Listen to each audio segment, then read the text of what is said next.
Dans cette vidéo, nous allons traiter notre formation sur les activités d'un consultant. Donc, elle est intitulée Construire votre carrière de consultant, les outils, les méthodes, la structuration et le plan d'action et les bonnes pratiques nécessaires pour cette activité. C'est une formation complète pour vous aider à vous installer en tant que consultant si vous n'êtes pas déjà installé ou si vous l'êtes, à donner un autre essor à votre carrière de consultant avec un perfectionnement et en structurant vos outils et votre méthodologie.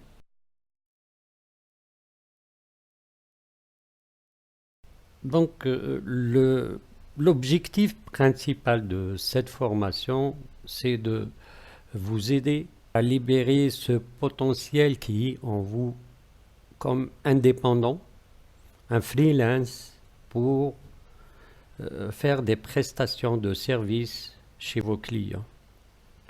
Donc si vous souhaitez travailler au service des entreprises en endossant le rôle de conseiller auprès d'elles, vous n'avez pas peur des responsabilités et être pédagogue, le métier de consultant est certainement fait pour vous. Donc cette formation va vous aider à vous installer dans ce métier-là. Cette formation en métier de consultant transfère un dispositif opérationnel de compétences, de méthodologie structurée, destiné à ceux et à celles qui souhaitent se lancer dans le métier de consulting ou se perfectionner et développer leurs compétences. Donc, à la fin de ces 3 jours de formation, vous serez apte à structurer votre mission, à structurer votre offre de service et pouvoir répondre aux besoins de vos clients. Alors, les objectifs de la formation de consultant, c'est tout d'abord, c'est d'acquérir cette logique de consultant qui est un entrepreneur qui offre des solutions et qui rassure ses clients. En passant de cette posture d'employé d'une personne qui a plusieurs services à sa disposition, à un consultant qui a une pleine autonomie, donc à cette posture que j'appelle de consultant. Le deuxième objectif, c'est d'acquérir les démarches, méthodes, outils, les meilleures pratiques du métier de conseil et de consultant. Le troisième objectif, c'est les clés pour traduire les préoccupations exprimées par le client. C'est de trouver des solutions aux problèmes du client en les traduisant par des plans d'action. Le quatrième, c'est un consultant doit apprendre à vendre des missions. Le cinquième, c'est les règles pour lancer et développer une activité de conseil dans le pays par rapport à tout ce qui est fiscal, par rapport à tout ce qui est commercial dans le pays. Et après, c'est d'intégrer aussi tout ce qui est évolution récente par rapport au développement des systèmes d'information pour le consultant. À qui cette formation s'adresse? En premier lieu, il s'adresse aux employés qui veulent s'installer à leur propre compte comme des consultants après avoir acquis un potentiel d'expérience et d'expertise dans leur métier. Donc nous allons leur donner toutes les ficelles et les astuces de ce métier-là et comment le structurer en méthode et comment constituer sa trousse. Il s'adresse aussi aux consultants déjà installés, mais qui cherchent à perfectionner leur boîte à outils et leurs méthodes. Il est aussi destiné aux consultants des grands et petits cabinets de conseil en organisation et management ou des sociétés de services qui envoient leurs employés travailler en tant que consultants. Elle s'adresse aussi aux consultants internes des grandes entreprises auprès des directions générales ou dans les métiers. Et à tous les professionnels qui envisagent une évolution de carrière vers le conseil et aussi aux acheteurs de conseil, aux clients, aux sous-traitants, aux partenaires et directeurs de projets, etc. Donc ceux-là aussi.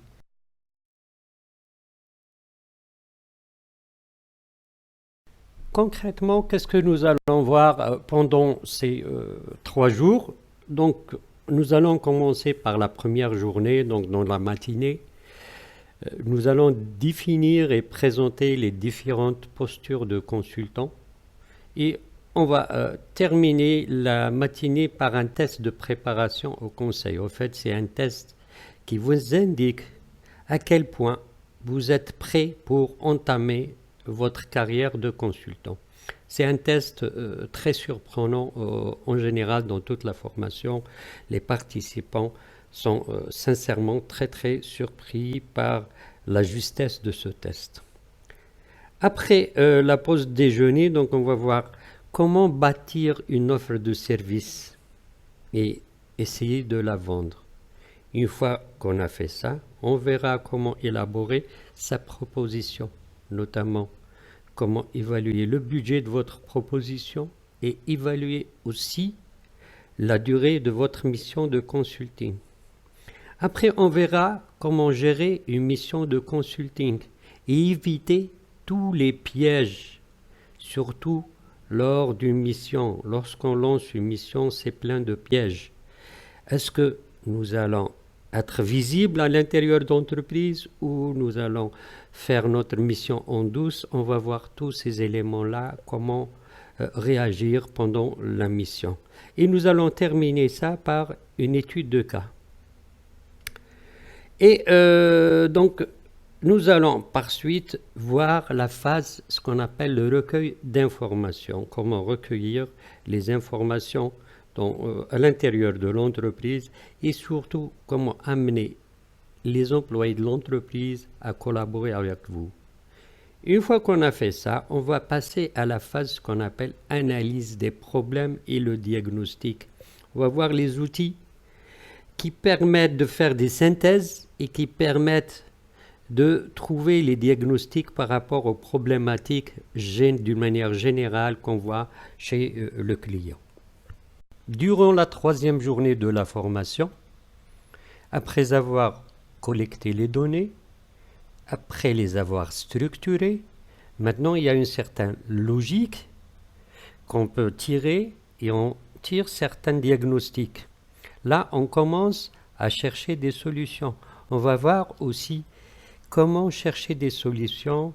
On va voir certaines techniques de brainstorming qui vont vous amener à trouver des solutions parce que souvent, quand on y va chez les clients, c'est les employés eux-mêmes qui nous aident à trouver les solutions. Une fois qu'on a trouvé les solutions, là aussi, on verra une présentation des recommandations, comment présenter des recommandations sous forme de plans d'action qui sont prêts à l'emploi. Et à cet égard, on va faire une étude de cas, comment présenter des recommandations. Et l'après-midi, on va passer à comment accompagner au changement, parce que le pire dans une mission, c'est quand vous élaborez un rapport et il reste dans les armoires. Donc le plus important pour votre client, c'est comment mettre en œuvre ces recommandations-là qui sont contenues dans un plan d'action. Et la meilleure façon d'implémenter ces recommandations, c'est bien comment les accompagner au changement. Et après, on va voir quelques sujets qui sortent un petit peu du cycle de l'intervention de la mission. C'est comment gérer la relation client, comment gérer un cabinet si vous prévoyez dans un futur de créer carrément un cabinet de conseil. Et on va terminer par une évaluation et on va clôturer la formation. Voilà le contenu de la formation. Au final, dans cette formation, si nous devrons faire un bilan, donc nous aurons sur le cycle d'intervention du consultant, 1. Comment élaborer votre offre-service et construisez votre raison. 2. Comment rédiger une offre et une proposition et vendre une mission de consulting. Après, comment collecter les informations et conduire les entretiens pour collecter les informations et établir un diagnostic, une analyse de la situation problématique que vous êtes en train d'étudier, comment élaborer les recommandations et établir un plan d'action en précisant les moyens, les délais pour mettre en œuvre, et finalement dans ce cycle, comment rédiger un rapport de mission et présenter ses conclusions. Sur un deuxième côté, c'est qui est le côté transversal, on va voir comment gérer votre mission, comment éviter tous les pièges, comment capitaliser votre expérience en améliorant vos outils d'une mission à une autre, comment décrocher votre première mission. Si vous êtes un nouveau consultant, on va voir quelles sont les prédispositions et les dispositions à prendre pour s'assurer un premier marché. Et le dernier aspect transversal qu'on va présenter, c'est comment gérer votre cabinet. Au total, on va voir 90 bonnes pratiques, 43 plans d'action, 32 outils, 17 méthodes, 9 plannings et 7 études de cas. Je vous remercie, je vous attends dans cette formation.